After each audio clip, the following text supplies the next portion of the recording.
పైసలు ఎక్కువ ఖర్చు పెట్టైనా సరే మీకు సన్న బియ్యం వేయాలి.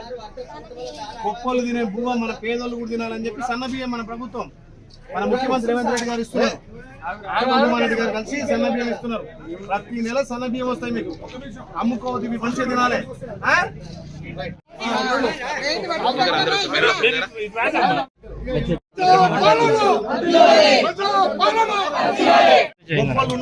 ముఖ్యమంత్రి రేవంత్ రెడ్డి, శాఖ మార్చి ఉత్తమ్ కుమార్ రెడ్డి, పేదోళ్ళందరూ కూడా పండుగ రోజు తినే బియ్యం రోజు తినాలి.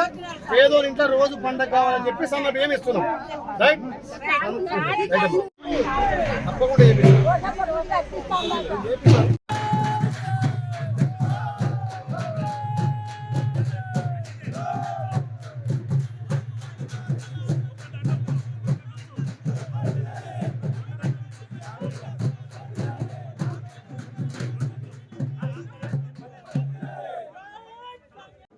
రాష్ట్ర స్థాయిలో, జిల్లా స్థాయిలో, ఇప్పుడు మండల స్థాయిలో, రేపు మీరందరూ గ్రామ స్థాయిలో ప్రతి గ్రామంలో ప్రతి పౌరునికి ఈ విషయాలు చెప్పి 75 ఏళ్ల స్వతంత్ర భారతదేశంలో డాక్టర్ బిఆర్ అంబేద్కర్ రాసినటువంటి రాజ్యాంగాన్ని పరిరక్షించుకుంటూ దాని హక్కులను ప్రతి ఒక్క పౌరుడు అనుభవించే ద్వారానే ఇవాళ మనకి ఇన్ని హక్కులు సంక్రమించాయని తెలియజేసి ముందుకు తీసుకుపోవాల్సిన బాధ్యతగా ఈ సమావేశాలు, ఈనాటి మండల సమావేశానికి అధ్యక్షత వహిస్తున్నటువంటి మండల పార్టీ అధ్యక్షుడు గంగపురం మల్లేశన్న గారికి, పెద్దలు జిల్లా అధ్యక్షులు అండం సంజయ్ రెడ్డి గారికి, కోఆర్డినేటర్ సంజయ్ రెడ్డి గారికి, జిల్లా మహిళా అధ్యక్షురాలు పద్మక్క గారికి, రాష్ట్ర నాయకులు మండలానికి ఎన్నో సేవలు అందించినటువంటి ఎల్ఎంల సంజయ్ రెడ్డి గారికి, మార్కెట్ చైర్మన్, వైస్ చైర్మన్ అన్న మదారణ గారికి, సుబ్రహ్మణ్యం అన్న గారికి, నీలం వెంకటస్వామి గారికి, రంగయ్య గారికి, వర్కింగ్ ప్రెసిడెంట్ మా పంతులు గారికి, మాజీ vice MPP market committee director Malleshanna గారికి, పెద్దలు సీనియర్ నాయకులు జిల్లా ఉపాధ్యక్షులు మోహన్ రెడ్డి గారికి, మండల పార్టీ అధ్యక్షురాలు మా అక్క ఝాన్సీ గారికి, మా అక్క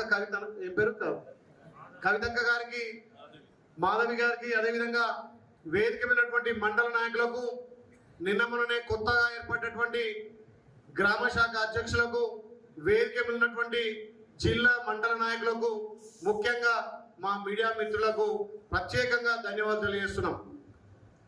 ఇంత స్వేచ్ఛగా ఈ 75 సంవత్సరాల స్వతంత్ర భారతదేశంలో ప్రతి పౌరునికి హక్కులు కలిగినంటే ప్రజాస్వామ్యంలో ప్రజల చేత ఎన్నుకోబడి మనందరికీ 18 సంవత్సరం నిన్న ప్రతి బీద, ధనిక, ముసలి, ముతుక అందరు కూడా ఇవాళ ఓటు హక్కు కల్పించింది డాక్టర్ బిఆర్ అంబేద్కర్. విద్యా రంగంలో కానీ, ఉపాధి రంగంలో కానీ, ఇంకే ఇతర రంగాలలో కూడా బడుగు బలహీన వర్గాలకు, నిమ్న జాతిలకు, అనర్హ వర్గాలకు అన్ని హక్కులు కల్పించింది డాక్టర్ బిఆర్ అంబేద్కర్ రాజ్యాంగం.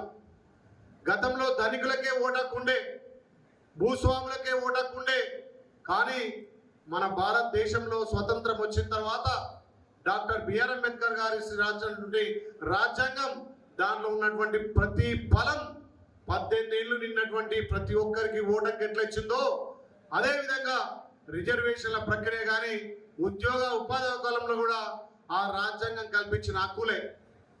మరి ఇలా దీని గురించి ఎందుకు చర్చ జరుగుతుందంటే, ఈ 10 సంవత్సరాల బీజేపీ కేంద్రంలో అధికారం వచ్చిన తర్వాత మన రాజ్యాంగాన్ని మార్చాలని చెప్పి బడుగు బలైన వర్గాలకు అందుతున్న ఫలాలను అందరివ్వకుండా బడా నేతలకు, బడా వ్యాపారవేత్తలకు, ధనికులకు కొమ్ము కాసి ఈ దేశ సంపద, రాష్ట్ర సంపదను అనిల్ అంబానీ, ఆదానీ, అమెజాన్లకు దోచి పెడుతున్నాడు. ఇంకా ఉన్నత వర్గాలను ఉన్నత స్థాయి తీసుకుపోతున్నాడు, అట్టడుగు వర్గాలను తొక్కేస్తున్నాడు. మరి ఆ రాజ్యాంగంలో హక్కులను కాల రాస్తున్నాడు. రాజ్యాంగానికి పెను ప్రమాదం ఉందని చెప్పి మన ప్రియతమ నాయకుడు రాహుల్ గాంధీ గారు గమనించి ఇవాళ పార్లమెంట్ సాక్షిగా ఈ రాజ్యాంగాన్ని మనం కాన్స్టిట్యూషన్ కాపాడుకున్నప్పుడే భారతదేశం ఇంకా కూడా మనుగడలకు వస్తుంది, అభివృద్ధి వైపు ముందుకు పోతుంది, అణగారిన వర్గాలకు ఇంకా న్యాయం జరుగుతుందనే ఉద్దేశంతో ఈ కాన్స్టిట్యూషన్ ను రక్షించుకోవాలి. ఆనాటి బాబు చరిత్ర, ఆనాడు రాజ్యాంగం రాసినటువంటి డాక్టర్ బిఆర్ అంబేద్కర్ గారిని మళ్ళొక్కసారి గ్రామ గ్రామాన వాళ్ళ కీర్తిని, వాళ్ళ చరిత్రను గ్రామంలో ఉన్నటువంటి ప్రతి పౌరునికి తెలవాలనే ఉద్దేశంతో ఈ జై బాపు, జై భీమ్, జై సంవిధాన్ కార్యక్రమాన్ని చేపట్టినాం. దీన్ని గ్రామాలలో విస్తృతంగా తీసుకుపోవాలి. ఇలా రాష్ట్రం కేంద్రంలో బీజేపీ ఒక మతాన్ని నమ్ముకొని ఒక దేవుని పేరు మీద ఓట్లాడుతున్నారు.